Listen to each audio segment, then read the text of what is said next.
ग्रामपंचायतीचे निलंबित ग्रामसेवक हरिभाऊ जाधव यांनी ग्रामपंचायतीमध्ये कारभार करत असताना सदस्यांना गैरविश्वासात घेऊन जो कारभार केला त्यांचा नमुना अजब प्रकारचा होता।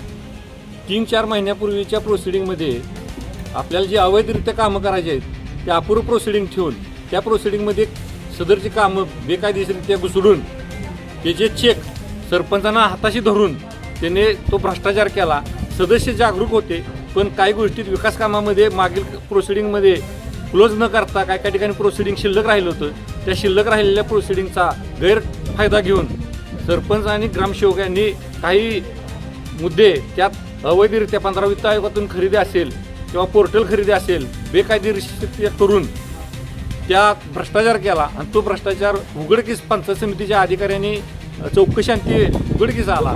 त्याचा अहवाल जिल्हा परिषदेला सादर झाला आहे। त्यामुळे कुणी म्हणायचं नाही की मी भ्रष्टाचार केला नाही। तुमच्यावर चौकशांती अहवाल भ्रष्टाचार साबित झालेला अहवाल सरकारकडे गेलेला, त्यामुळं तुम्ही कुणी म्हणायचं नाही की आम्ही काय भ्रष्टाचार केलेला नाही। तर मी बांबोडे ग्रामस्थांच्या वतीनं अशी विनंती करतो की जो भ्रष्टाचार झाला आहे त्यांना कायदेशीरदृष्ट्या फौजदारी गुन्हा दाखल करून त्यांना जेलमध्ये त्यांना सजा मिळावी जेलची, ही मी ग्रामस्थांच्या वतीने विनंती करतो।